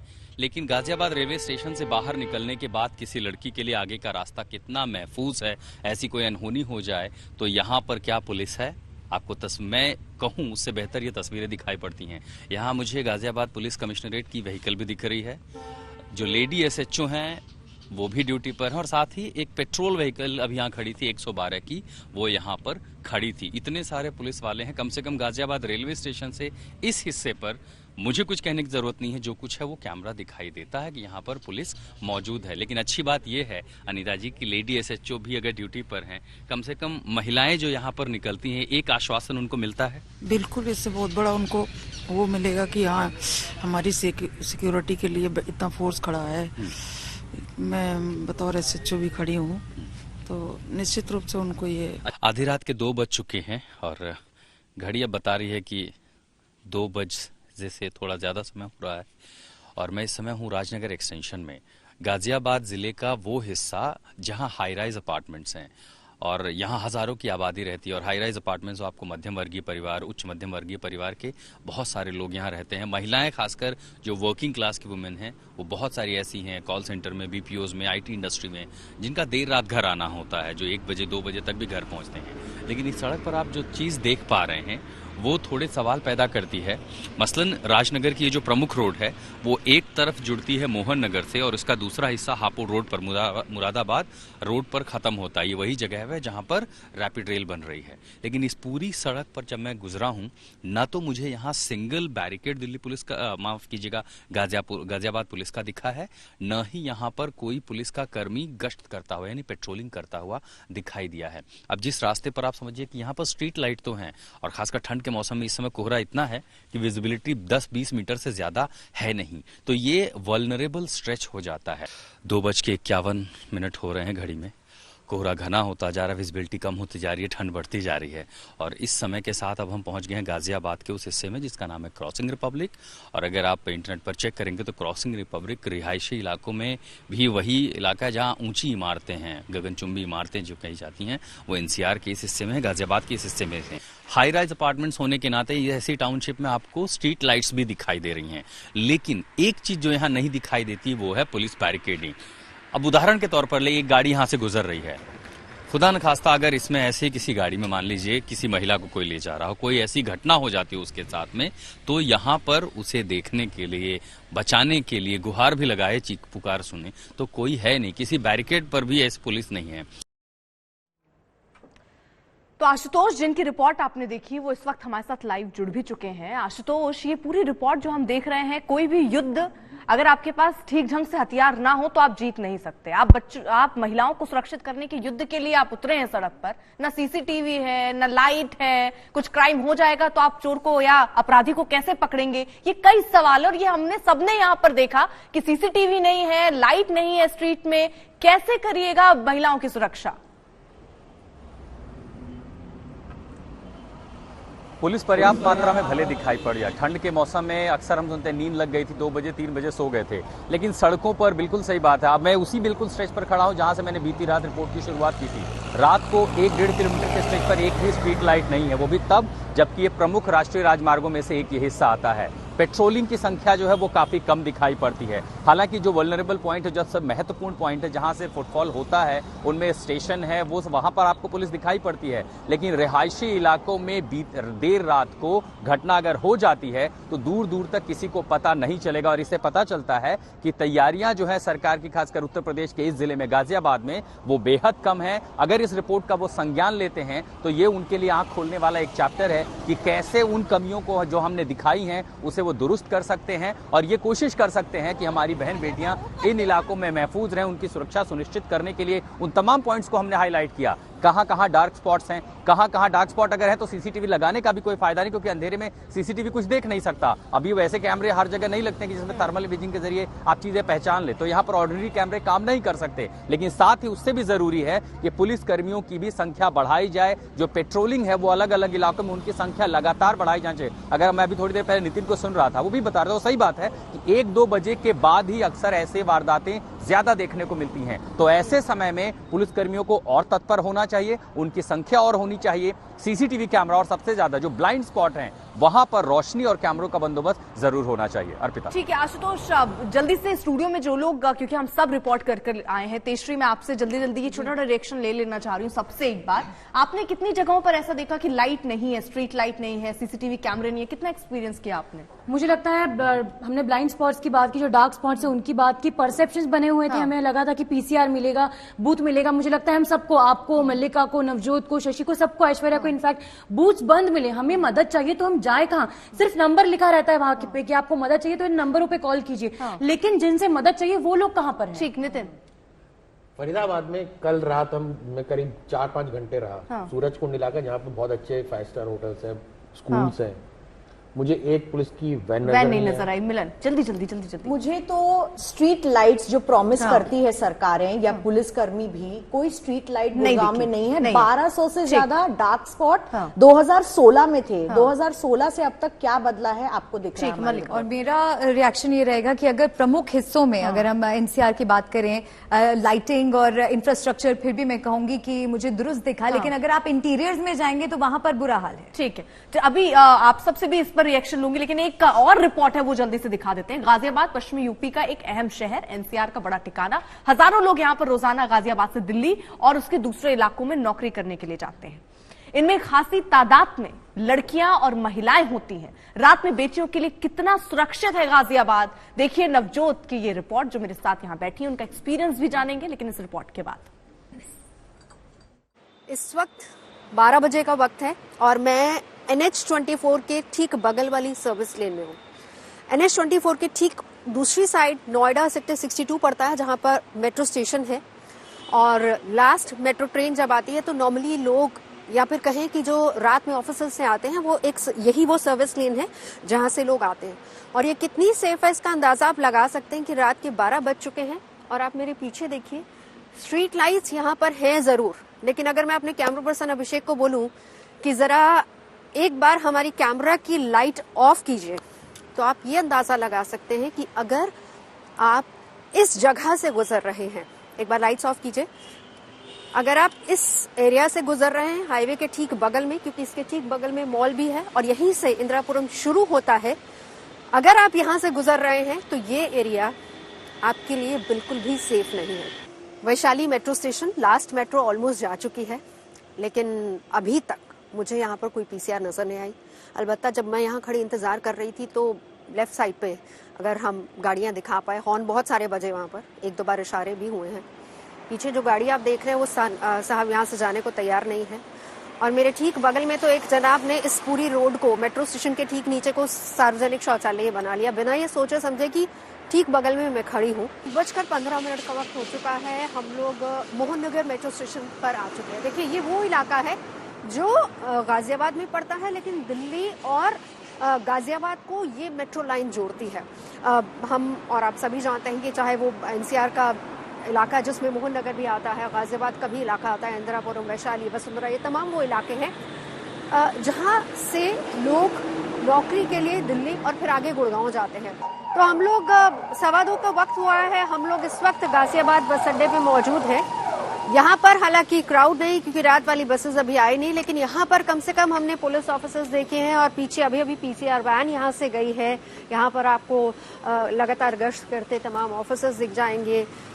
सर्दी ज्यादा है बिल्कुल। तो इस वक्त कितने लोग आप लोग होते हैं जो आसपास यहाँ पर नाइट शिफ्ट में रहते हैं? ये अलग अलग है, 1 घंटा का लोकेशन। तो बस अड्डे में रात में भी बसेस वगैरह आती हैं या नहीं? नहीं, रात में नहीं आती। तो आप लोग की ड्यूटी इस वक्त यहीं पर है? 1 घंटे के पॉइंट है, फिर पॉइंट चलते रहते हैं, हम जाएंगे दूसरे पॉइंट पे। इसी एरिया में न तो हमने वैशाली मेट्रो स्टेशन और आसपास कहीं कोई पीसीआर वैन और पुलिस देखी, न ही हमने मोहन नगर एरिया में कोई पीसीआर पुलिस वैन देखी, लेकिन हाँ यहाँ पर अच्छा खासा हम कह सकते हैं कि पीसीआर वैन भी है, पुलिस का जमावड़ा भी यहाँ पर है। गाजियाबाद बस अड्डे के 2:15 बजे का वक्त हुआ है, 2:45 का वक्त हो चुका है। जहां पर हम लोग मौजूद हैं ये है कार्यालय पुलिस आयुक्त गाजियाबाद। देखिए हम लोग ये राजनगर एक्सटेंशन वाला एरिया में अब से कुछ ही देर बाद एंटर कर जाएंगे, लेकिन अगर हम उस भी एरिया की बात करें या फिर इस पूरे एरिया की बात करें, फिर से एक बार मैं चाहूंगी जरा लाइट्स ऑफ कीजिए और दिखाइए। यहाँ पर स्ट्रीट लाइट नजर नहीं आएगी।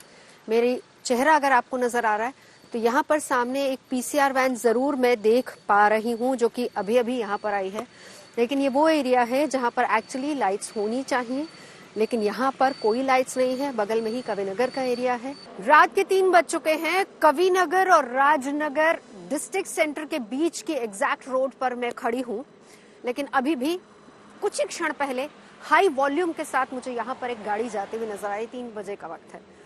जहां तक पीसीआर या फिर पेट्रोलिंग की बात है तो मैं कह सकती हूँ कि हाँ, एक आध पीसीआर वैन और पेट्रोलिंग बाइक हमको जरूर नजर आई है। हम लोग देख रहे हैं कि आप लोग कितना ड्यूटी पे हैं। ड्यूटी तो है ही मैडम, क्या बहुत ज्यादा है। आप कहाँ से हो?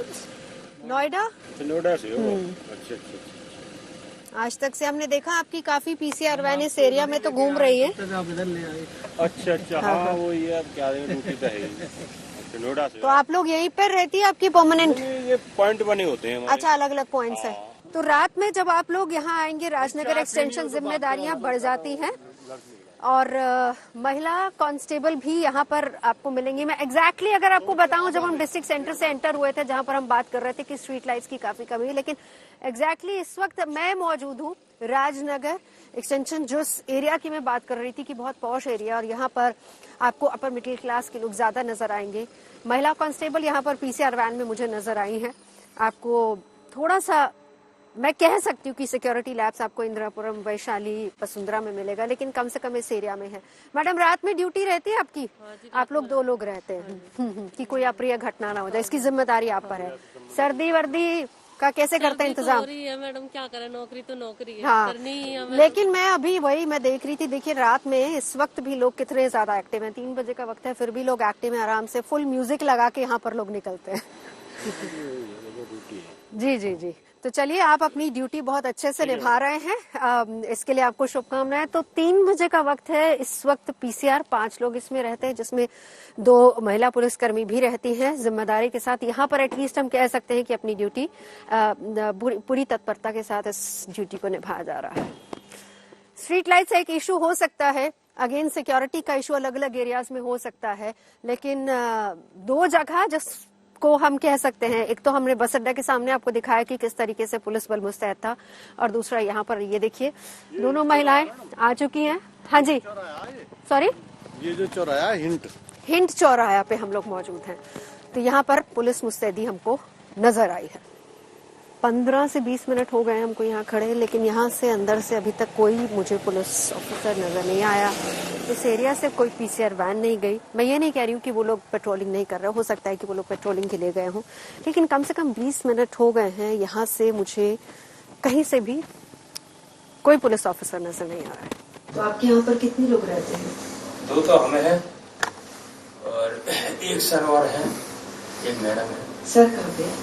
कहीं बाहर गए चाय और मैडम? मैडम बाहर, मैडम का महिला हेल्प डेस्क में, महिला सॉरी बुलाओ ना, कहाँ पे है?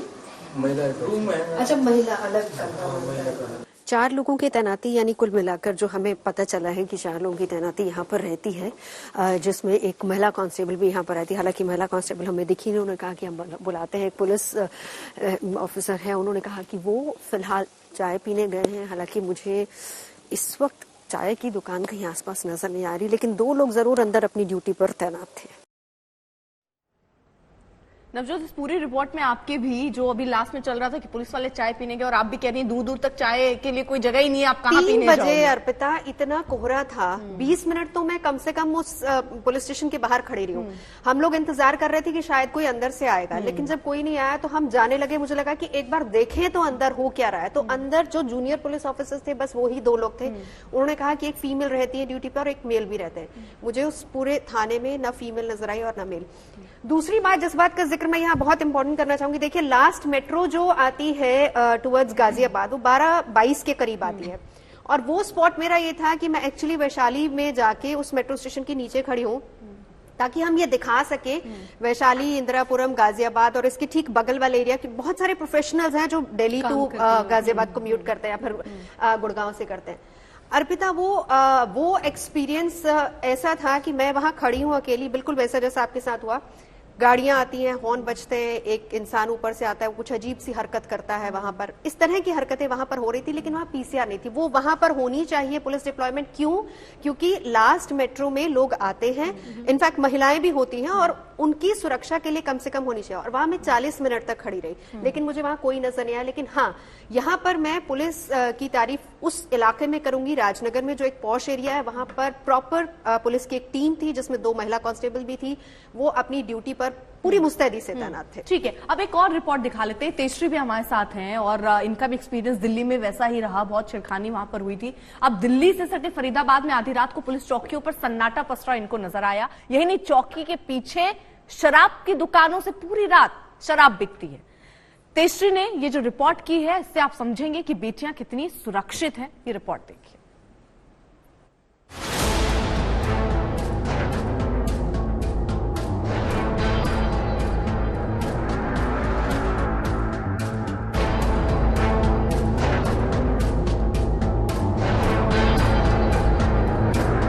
कैसा है दिल्ली से लगते फरीदाबाद में बेटियों की सुरक्षा का हाल, ये जानने और हकीकत को कैमरे में कैद करने के लिए आज तक संवाददाता तेजश्री पुरंदरे आधी रात के बाद फरीदाबाद के लिए निकली। उनका पहला पड़ाव था ये सुनसान पुलिस बूथ, जहां उन्हें खड़ा देख एक के बाद एक 3 ऑटो वाले आए। वो अंदर बैठ जाने की जिद करने लगे। वेट कर रही हूँ। बैठ जाओ, 5 मिनट आराम से चले जाना, मेरी कभी में कोई गलती नहीं, बैठ दो आराम से। नहीं भैया, कोई बात नहीं। आप ऐसे घूम रहे हो, अच्छा लगता है, बैठ दो। नहीं, कोई बात नहीं, हम वेट कर लेंगे बाहर। देखती है, बैठ दो आराम से, कोई दिक्कत नहीं है, बैठ दो, कोई बोलेगा मेरी बहन है, बैठ दो, ठीक है, बैठ दो दीदी, कोई दिक्कत नहीं। कैब बुक कर दी, आती होगी शायद यहाँ से, इसलिए वेट ही कर रही थी। जाना कितने जाना आपको? नोएडा। दीदी आपकी नोएडा कैब आ जाएगी, देखो जाना पर आप बैठ दो, ऐसा अच्छा लगता है, आप पब्लिक देखती हुई जा रही है। रात के वक्त किसी भी लड़की के खड़े होते ही उससे पूछताछ शुरू हो जाती है। लेकिन ये जानना मुश्किल होता है कि पूछने वाले की नीयत अच्छी है या बुरी। लेकिन इस बीच जब एक पीसीआर वैन यहाँ से गुजरी तो हैरानी की बात थी कि वो तेजरी को अकेला देख भी वहाँ नहीं रुकी। 3 ऑटो वाले मेरे राइट हैंड साइड पर इस वक्त मौजूद हैं जो लिफ्ट के लिए पूछ चुके हैं। जाहिर सी बात है कि हमें अभी लिफ्ट नहीं चाहिए है, मना कर चुके हैं उन्हें। लेकिन सबसे बड़ी बात यह है कि पिछले 12 मिनट से, अब तो 12 मिनट हो चुके हैं, लेकिन पिछले 12 मिनट से यहाँ पर कोई भी पीसीआर वैन हमारे सामने से नहीं गुजरी है और पीछे जो पुलिस बूथ है वो भी पूरी तरह से खाली है। बड़ी बात यह है कि कुछ चंद सेकंड्स पहले जब मैं यहाँ पर इंतजार कर रही थी, लोग मुझसे सवाल कर रहे थे, एक पीसीआर वैन मेरे लेफ्ट हैंड साइड से यानी बाएं हाथ से आई और क्रॉस करते हुए निकल सीधा हाईवे की तरफ गई और उसके बाद कुछ भी उस पीसीआर वैन ने नहीं पूछा ना देखा। यहाँ से हम आगे बढ़े तो कुछ ही दूर पर नीलम चौक आए। वहाँ भी पुलिस की चौकी वीरान थी। उस चौकी के पीछे हमने जो देखा वो भी चौंकाने वाला था। फरीदाबाद की सड़कों पर सुरक्षा के नजरिए से रियलिटी चेक करने के लिए हम यहाँ पर पहुंचे हैं। हमारी मौजूदगी एक पुलिस बूथ के सामने है। 500 मीटर की दूरी पर ये दूसरा पुलिस बूथ हमें नजर आया जो पूरी तरह से बंद है। सीसीटीवी तो यहाँ पर लगे हुए हैं, चालू है या नहीं इसका अंदाजा हमें नहीं है, लेकिन इस पुलिस बूथ को देखकर यही नजर आता है कि पुलिस बूथ की व्यवस्था एक मरणासन अवस्था में जा चुकी है। ये हैरान कर देने वाली बात नहीं है, ये वो तस्वीर नहीं है जो बहुत आपको हैरान करेगी। हैरान आपको ये तस्वीर करेगी जो अब हम आपको यहाँ से बताने वाले हैं। ये देखिए, यहाँ पर मेरे पीछे जो ये जो आप देख सकते हैं कि ये जो दुकान है, ये जो इसके जस्ट पीछे एक दुकान है और ये जो दुकान है शगुन आप पीछे दिखाइए कि किस तरह की दुकान है। ये जो दुकान है एक लिकर शॉप है जहां पर रात के 2 बजे अवैध रूप से शराब जो है वो मिल रही है। ठेका बंद हो चुका था, शटर गिर चुका था, लेकिन रात के 2 बजे शराब की बिक्री जारी थी। आम लोगों के अलावा पुलिस वाला भी कैमरे में शराब खरीदता कैद हुआ। कुछ देर बाद जब हम शटर के बीच बनी खिड़की तक पहुंचे, हमारी आवाज सुनकर सेल्समैन खिड़की पर आया। मिल जाएगा? हाँ, पेमेंट कैसे लोगे? और वो नहीं है पेटीएम, गूगल पे, कुछ ऑनलाइन पेमेंट है? जब उसने देखा कि कैश देने में दिक्कत है तो उसने स्कैनर दिखा दिया। उसने बताया कि पूरी रात शराब मिलेगी, जब आ जाओ।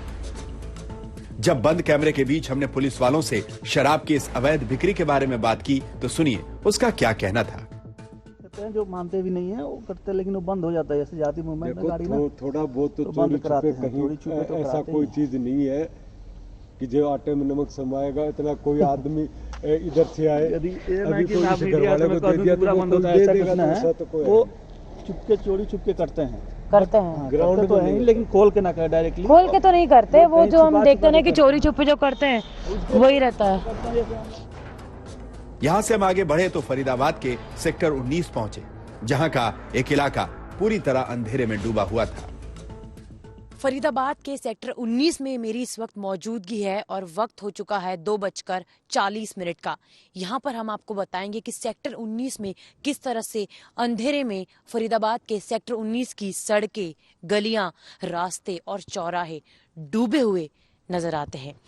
मान लीजिए कि यहाँ पर कोई लड़की या कोई भी व्यक्ति इंतजार करता है तो उसे जाहिर सी बात है कि बहुत डर महसूस होगा, जैसा मुझे इस वक्त यहाँ पर लग रहा है। शगुन, एक बार आप तस्वीरें दिखाइए कि दूर दूर तक जहाँ पर आप नजरें फैलाएंगे वहां पर आपको सिर्फ और सिर्फ अंधेरा नजर आएगा। आपको कोई पुलिस की वैन नजर नहीं आएगी, कोई पीसीआर की वैन नजर नहीं आएगी। और ये सब तो बहुत दूर की बात है, लेकिन आप देखिए यहाँ पर जितनी भी स्ट्रीट लाइट्स हैं, स्ट्रीट लाइट्स भी आपको बंद नजर आती हैं। एक भी स्ट्रीट लाइट यहाँ पर चालू नहीं है। और ये केवल इसी रास्ते की बात नहीं है, यहाँ से लेकर वहां तक भी जो हम कह सकते हैं नजारा है एक जैसा है। यानी कि यदि हम फरीदाबाद के सेक्टर 19 की बात करें तो अंधेरे में डूबी हुई हैं ये सड़कें, और यदि हम सिक्योरिटी की बात करें तो दूर दूर तक हाल फिलहाल में अभी तक तो हमें पिछले 20 मिनट से जो हम इंतजार कर रहे हैं कुछ नजर नहीं आया है। ऐसे अंधेरे जहां अपराध को दावत देते हैं, वहीं फरीदाबाद में चोरी छिपे आधी रात को बिकने वाली शराब न केवल ड्रंकन ड्राइव को बढ़ावा देती है, वहीं बहू बेटियों के खिलाफ अपराध की वजह भी बनती रहती है। फरीदाबाद से शगुन और तेजश्री के साथ आज तक ब्यूरो।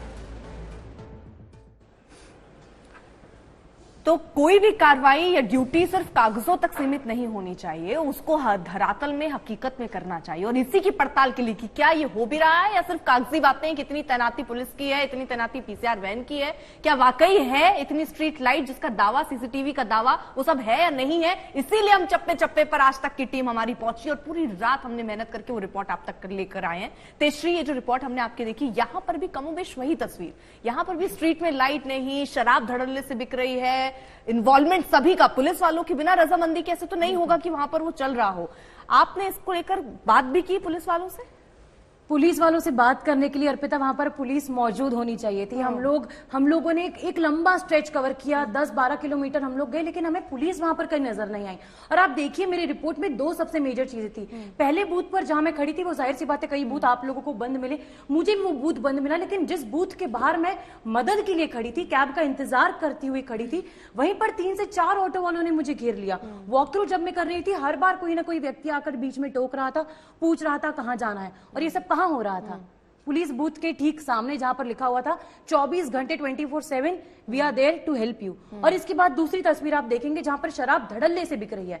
आम आदमी तो उसे खरीद ही रहा है, लेकिन रात के 1 से 2 बजे के बीच में 2 पुलिस वाले आते हैं, वो भी वो जो छोटी सी खिड़की है उसमें से जाकर शराब खरीदते हैं, तेज तेज बजाते हैं दरवाजा, वहां से शराब लेते हैं। उसके ठीक 4 कदम आगे एक पुलिस बूथ है, उसकी हालत पूरी डेड है, मरणासन्न अवस्था में वो पुलिस बूथ पड़ा हुआ हमें नजर आया। अंधेरा है, कोई सीसीटीवी नहीं है, तो ये किससे हम मदद मांगे। शराब की दुकान सरेआम खुल रही है, पुलिस वाले लेने आ रहे हैं और उसके ठीक आगे जो है पुलिस बूथ हमें नजर आ रहा है जो पूरी तरह से बंद है। तो हम मदद मांगे तो आखिर किससे मांगे। तीसरी तस्वीर हमने दिखाई, चारों ओर अंधेरा। मैं जब वहां गई तो मुझे डर भी लग रहा था कि हम कितनी देर वहां पर खड़े रहे, कितनी जल्द से जल्द कोशिश कर रहे थे कि वहां पर से हम निकले। कैसे निकले हम? कोई लड़की यदि वहां पर खड़ी रहती, मेरी जगह कोई और होती, हम लोग तो सब फिर भी जर्नलिस्ट हैं, पत्रकार हैं, कोई और होती तो जाहिर सी बात है उसे भी वहां पर डर लगता, क्योंकि वहां पर अंधेरा था। और कोई लड़की यदि रात को, जो हम लोग अभी डिस्कशन कर रहे थे, रात के 12 बजे के बाद घर से निकलती है तो क्यों उस पर हमेशा एक सवाल, क्वेश्चन मार्क जो है वो खड़ा किया जाता है। पुलिस वालों से जब हमने बात की, उन्होंने क्या बोला, जब हमने उनका भी स्टिंग किया तो उन्होंने यही बोला कि मैडम यहाँ पर तो कुछ ना कुछ तो खुला रहेगा ही ना, कुछ ना कुछ तो मिलता ही रहेगा। क्यों मिलेगा? यदि यहाँ पर लापरवाही होगी तब इस तरह की घटनाएं जो हम देखते हैं, निर्भया की घटना जो 31 दिसंबर को हमने न्यू ईयर की इसमें जो देखा, अभी जो जिस बेटी की दर्दनाक मौत हुई, इस तरह की घटनाएं तभी होती है जब छोटे छोटे स्तर पर जो है लापरवाहियां होती हैं पिता। और हम इतने हादसों से भी हम कुछ सीखते नहीं, सबक नहीं लेते हैं। मुझे लगता है कि हर कोई जो आज तक देख रहा होगा वो ये भी देख रहा होगा कि पत्रकार निकल रहे हैं सड़कों पर, लेकिन उसके बावजूद वो अभी भी चादर तान के सोना ही पसंद कर रहे हैं। अब जरा आपको फरीदाबाद से ही अपने सहयोगी नितिन जो यहाँ पर मौजूद है, नितिन जैन की एक रिपोर्ट दिखाते हैं। नितिन ने देखा कि आधी रात के बाद भी शराब की दुकान का पूरा शटर खुला था, शराब की धड़ल्ले से बिक्री चल रही थी। अब सवाल ये है कि ऐसे में बेटियों की सुरक्षा की उम्मीद आप कैसे कर सकते हैं?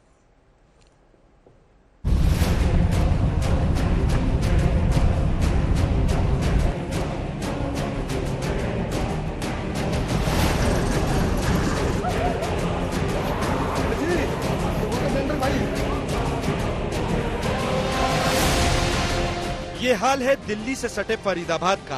शराब की दुकानों के शटर तो रात को बंद हो जाते हैं, मगर उसके बाद कोई ना कोई खिड़की खुली रहती है, जिससे पूरी रात शराब बिकती रहती है।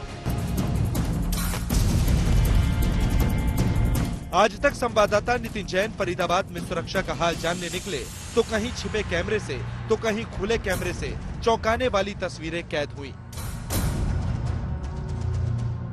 फरीदाबाद में यूं तो शराब के ठेके रात को बंद हो जाते हैं, लेकिन उसके बावजूद भी इन ठेकों से शराब मिलती है। ऐसे ही हमने कई सारे ठेकों को अपने खुफिया कैमरे में कैद किया, जिसमें साफ दिखता है कि दुकान बाहर से बंद है, शटर डाउन है, लेकिन या तो शटर के अंदर कोई कैविटी है या फिर उसकी साइड में एक कोई कैविटी है जहां से शराब मिलती है। आप ऐसे ही आप देख रहे हैं ये शराब की दुकान इस वक्त बंद है, WFS शराब की दुकान का नाम है। और ये देखिए यहाँ पर एक कैविटी है जहां से शराब लोग खरीदते हैं, आते हैं और जाते हैं। हमने भी यहाँ से शराब खरीदने की डील की। ये कोई एक दुकान नहीं है। नितिन सबसे पहले सूरजकुंड रोड पहुंचे। यहाँ मनचाही शराब मिल रही थी, बस उसकी कीमत कुछ ज्यादा थी, यानी मुनाफा कमाने के लिए कानून की धज्जियां उड़ाई जा रही थी। दिल्ली से सटे फरीदाबाद के सूरजकुंड इलाके की इस शराब की दुकान में रात के 12 बजे जब शटर गिर जाता है उसके बावजूद भी शराब मिलती है। और ये जो आप कैविटी देख रहे हैं शटर के अंदर, इसी कैविटी से लोगों को शराब दी जाती है। ये हमने यहाँ से शराब लोगों को लेते हुए देखा, उनसे बात भी की। उन्होंने बताया कि किस तरीके से यहाँ पर एक बोतल पर जो ब्लैक में ली जा रही है 12 बजे के बाद, उस बोतल की कीमत पर 200-300 रुपए ज्यादा देकर बोतल आराम से मिल जाती है। और अब आपको दिखाते हैं स्टिंग कैमरे से कैसे चलता है रात को शराब का यह अवैध कारोबार। जी पंडित जी, अरे दे दिए को बोतल दे दियो ब्लेंडर की।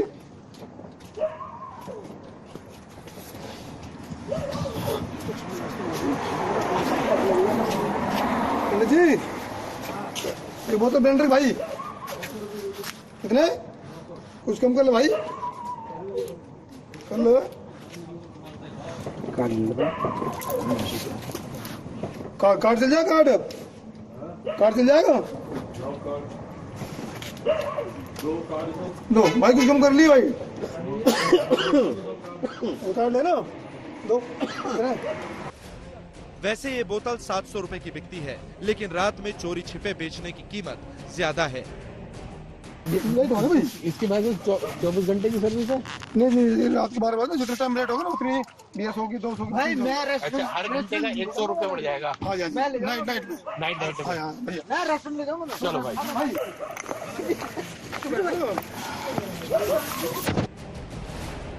हैरानी इस बात की है कि शराब की ये दुकान पुलिस चौकी से ज्यादा दूर नहीं है। नितिन जैन को चौकी तक जाने में 2 मिनट भी नहीं लगे, लेकिन पुलिस वाले ऐसी दुकानों से बिकती शराब को रोकने के लिए क्यों नहीं निकलते, ये आप समझ सकते हैं। चौकी पर हमें पुलिस वाले नजर नहीं आए, शायद सो रहे थे। इसी बीच एक पीसीआर वैन आकर रुकी। आज जब हम आए हमको ये नहीं मिले, वो हो सके आपके सामने ने करा हो, लेकिन हमारे सामने हम तो गश्त करते करते आ रहे हैं, देख रहे हैं हम भी। नितिन जैन यहाँ से निकले और प्रहलादपुर पहुँचे। यहाँ खिड़की नहीं, पूरी की पूरी शराब की दुकान खुली थी। माजरा समझने के लिए नितिन दुकान पर पहुँचे। दुकान खोल के बैठे हो ना आप? हाँ लाइसेंस तो होगा ही। नहीं लाइसेंस तो है, लेकिन 12 बजे दुकान कौन खोल के बैठे? 12 बजे के बाद कैसे दुकान खुली हुई है? खुली रहती है 4 बजे तक खुली रहती है। 4 बजे तक खुली रहती है, 4 बजे के बाद बंद होती है। पुलिस कुछ नहीं कहती है? नहीं नहीं। कोई दिखाना जरा लाइसेंस एक्साइज की कोई जो है दिखाओ। दिखाएंगे। ये फरीदाबाद में आती है? हाँ फरीदाबाद में आती है। फरीदाबाद में आती है ये दुकान। क्या नाम है आपका? रजनीश। मांगने पर भी दुकानदारों ने लाइसेंस की कॉपी नहीं दिखाई। कागज है आपके पास है सर? क्या नाम है आपका? आपका नाम क्या है? लाल सिंह जी, आपके पास कागज है? कोई वैध कागज है जिससे दुकान प्रूफ होते कि आप रात को दुकान खोल सकते हैं 2 बजे? सर बिल्कुल कागज है। कहाँ है कागज? कहाँ है कागज? ठेकेदारों के पास है तो दुकान किसकी है? ठेकेदारों की। तो ठेकेदार कहाँ है? इनके पास जब कागज मांगा गया तो कोई कागज दिखाने के लिए नहीं है। इनका कहना है कि इनकी दुकान कानूनी तौर पर खुली हुई है, लेकिन क्या कानून का जो दुकान खुली हुई है हाउस ऑफ स्पिरिट्स पर कानून का पालन हो रहा है? कोई एड्रेस, कोई किसकी दुकान है उसका कोई नाम नहीं है, ना ही कब खुलती है कब बंद होती है उसका कुछ पता नहीं। और खुला खेल फर्रुखाबादी चल रहा है। कैमरामैन दीपक बिस्ट के साथ नितिन जैन, दिल्ली फरीदाबाद बॉर्डर से आज तक। नितिन, ये रिपोर्ट आपकी वाकई चौंकाने वाली है कि आप एक तो दुकान खोल के रख रहे हैं, उस हिसाब से अलग अलग एक घंटे का वो रेट भी कुछ बढ़ाते जा रहे हैं, और इसी से क्राइम आप कैसे रोकेंगे? आप एक तो खुद मुस्तैद नहीं है, फिर आप उनको शराब भी वो पी रहे हैं, उस क्राइम करने वाले जैसे लोग शराब भी आराम से पी रहे हैं, वो आराम से क्राइम कीजिए, तो आप तो हर चीज के लिए खुली छूट दे रहे हैं। फरीदाबाद में कोई ऐसी शराब की दुकान नहीं है जिसके शटर के अंदर विंडो ना हो और जहां से आप 12 बजे के बाद शराब ना ले सके।